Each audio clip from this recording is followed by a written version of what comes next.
Title: My son is in the emergency department, I texted. My wife said, I'm busy with my parents, we are having a barbecue party. I then terminated their vehicle loan, mortgage, and all of their credit cards when my mother-in-law insulted my son. Silence and sirens in Chapter 1. My phone rang like a warning bell, screeching through the kitchen on a Saturday afternoon. I grabbed it after dropping the kitchen towel. It was the school, and their opening remarks made my stomach turn. Your kid is in an ambulance en route to the county general after collapsing after physical education class. I hurried out of the house with my pulse racing and my engine screaming, and everything else was a haze. While I was on my way, I texted my wife, my fingers shaking. The ER is where our son is. I'm on my way there right now. It took her 2 minutes to respond. I am unable to depart at this time since I am occupied with my parents and we are having a barbecue party. No inquiries, no follow-up, just stillness. I gazed at the text. I briefly believed I had a hallucination. His mother, my wife, was aware that her kid was in the ER, and she prioritized wine coolers and ribs. My baby had an oxygen tube attached to his nose and was laying pallid beneath fluorescent lights when I got to the hospital. The physicians stated it was a severe asthma episode made worse by heat and dust. He was swiftly stabilized, but they cautioned that he would require constant observation and relaxation. I took his hand. You're all right now, friend? Dad is present. He gave a little smile. Mom, where are you? I knew one thing, but I was unable to respond. Neither she nor I would ever forget this moment. Chapter 2. The barbecue texts. It was long after 9 o'clock by the time my son was safely asleep. Still trying to make sense of it all, I sat by myself in the hospital cafeteria, drinking burned coffee. Emma, my wife, had not arrived. Not a single phone call. Not a single message. I looked at my phone once more. Nothing has changed. I browsed her social media accounts in a state of incredulity and rage. That afternoon, she had shared 6 tales on Instagram. Images of her dad playing horseshoes in the garden, margaritas in hand, and meat frying on a barbecue. Family over everything was the caption for one post. Family over everything. I felt as though I had been struck in the chest by the irony. Then the last straw appeared, an unintentional open mic moment. There was background music in one of the videos. My mother-in-law, Patricia, her mother, was heard giggling and remarking, "That boy is always getting sick." To be honest, I wouldn't be shocked if it was only for show. Like his father, he is a weak child.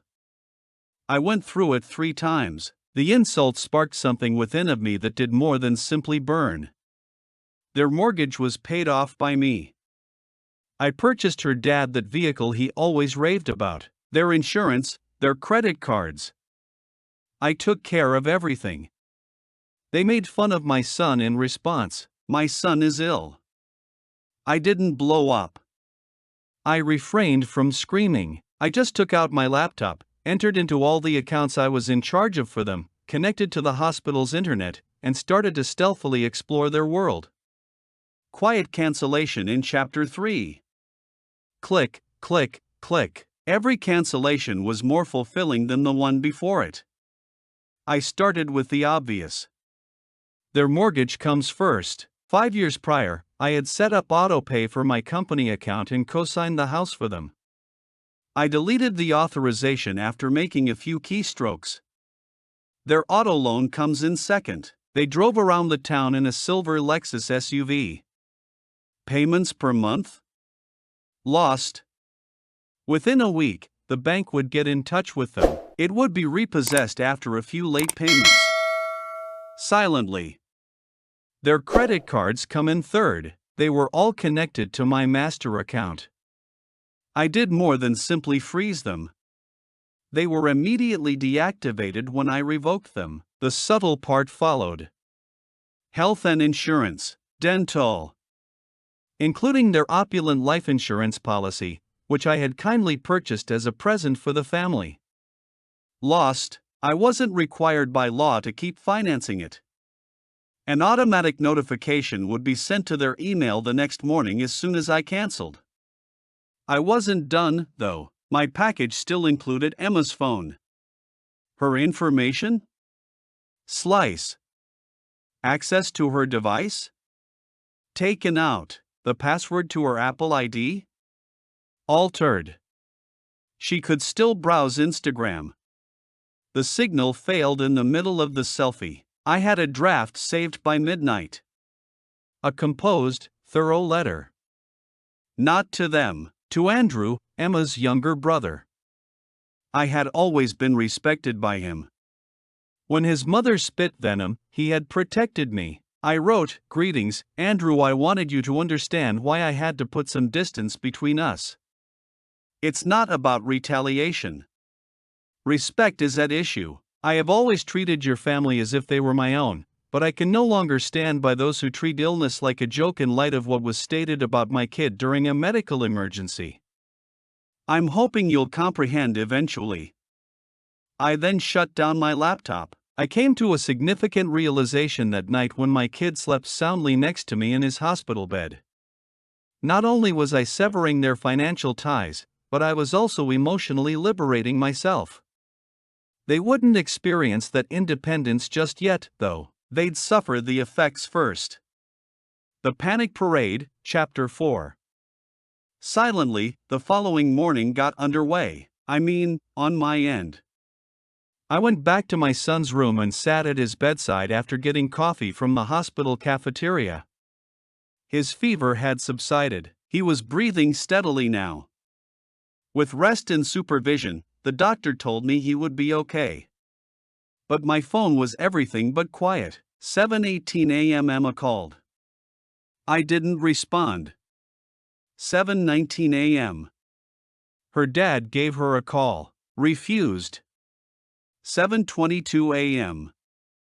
They received a message via email that their mortgage payment had failed. 7:23 a.m. Emma once more. A voicemail was left. I made no effort to check. 7:27 a.m. Did you cancel the credit cards? Her mother messaged. They all said no, and we're in the grocery shop. I grinned and took another drink of my coffee. By 8 a.m., the family first group chat, of which I had been a member for a long time, descended into online mayhem. Emma, how on earth did you accomplish that? Are you crazy? Everything is being ruined by you. Her dad. You have always been too sentimental. It's going too far with this. Adult up. Mom, we treated you like family, you ungrateful little guy. I calmly typed, my son was in the emergency room, you were hosting a barbecue, and your wife, my wife, couldn't even show up, after waiting for 10 minutes. I'm showing you what I no longer owe you since you demonstrated to me what family means to you. Forward. It was like letting go of 10 years of pride that had been swallowed. A nurse gave me a shoulder touch later that day. She remarked, "There's a woman in the waiting area who wants to see you." Emma. When I went outside, I saw her with her hair in disarray, makeup on, phone in one hand, and car keys in the other. She appeared shocked and angry. Do you mean this? She took a step closer and snarled. Cutting it off abruptly is not an option. I gave her a direct look. It's funny. I assumed that was the reason you didn't answer my ER call. She attempted a quieter tone after opening and closing her mouth. Let's discuss. Look. This is something we can resolve. I may have overreacted. My parents, perhaps. I held out a hand. This isn't about punishment, Emma. This has to do with safety. I'm defending my son against those who don't give a damn about him. You are included in it. Her lips quirked, and she gripped the keys more tightly. This is something you'll regret. I inhaled deeply. No, you will. When your vehicle is repossessed by the bank. When the property enters a foreclosure. When you discover that the foundation of your security was someone you regarded as an afterthought. Then she turned and raced away. No spectacular conclusion. Don't pretend to cry. Nothing but quiet. I realized then that the message had arrived at last, but collapse begins in chapter 5. 2 days went by. My kid was released from the hospital with strict rest orders, a few medicines, and a clean sheet of health. I brought him home. Not to the house Emma and I shared, but to my newly furnished apartment. I had moved quickly because I knew what was about to happen. Meanwhile, Emma had gone into a tailspin. Her automobile being repossessed at her place of employment was the first breach.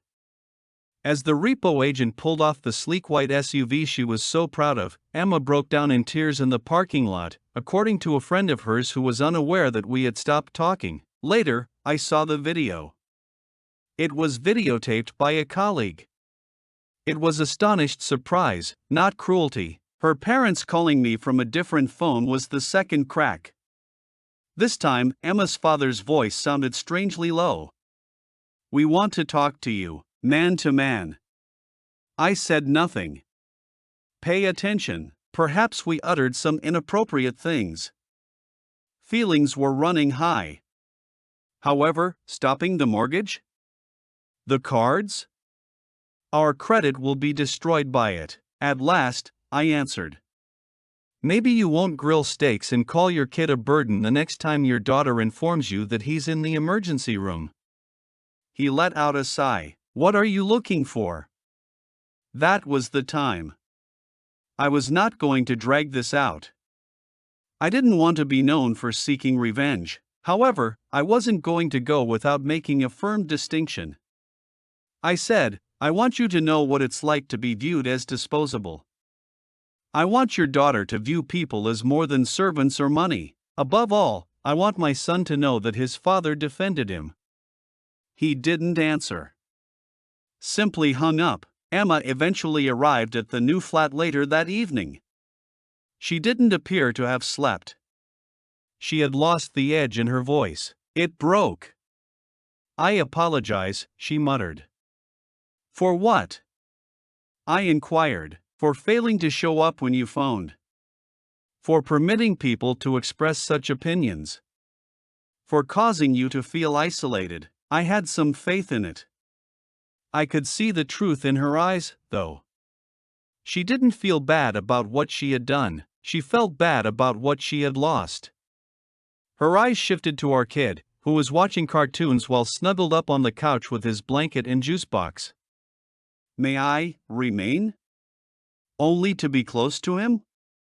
She inquired. I didn't respond. I just pointed toward the door and opened it behind me. Emma, co-parenting, not much more. He'll be there on Saturday. Avoid being late. She hesitated. Astonished. Then departed, silently. With respect. I realized the cycle had broken at that point. Conclusion. The updated design. After 6 months, life's rhythm had shifted. My youngster was doing well. Improving academically. More smiles, sleeping soundly. No more disputes at night.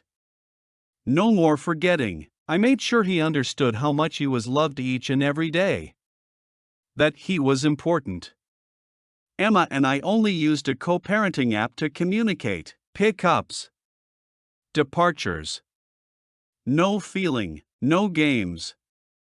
Her voice shifted. Now she was more cautious, even courteous. Following numerous financial defaults, her father ultimately accepted a position at a lesser company. They sold the family automobile and moved into a small rented home. They stopped having barbecue parties. My kid and I were building a Lego spaceship one day when he glanced up at me. I'm pleased it's just the two of us sometimes, Dad. With a full heart, I gazed at him. I agree, friend. I never tried to destroy people's life. My baby was the only life I cared about and wanted to keep safe. I didn't need songs about retaliation or acclaim. All I wanted was serenity, and I got it at last. Was this retaliation entirely warranted? In the comments section below, let us know what you would have done. For more incredible stories of justice and treachery, subscribe to Lauren's story, like the story, and share it with someone who needs this energy, because every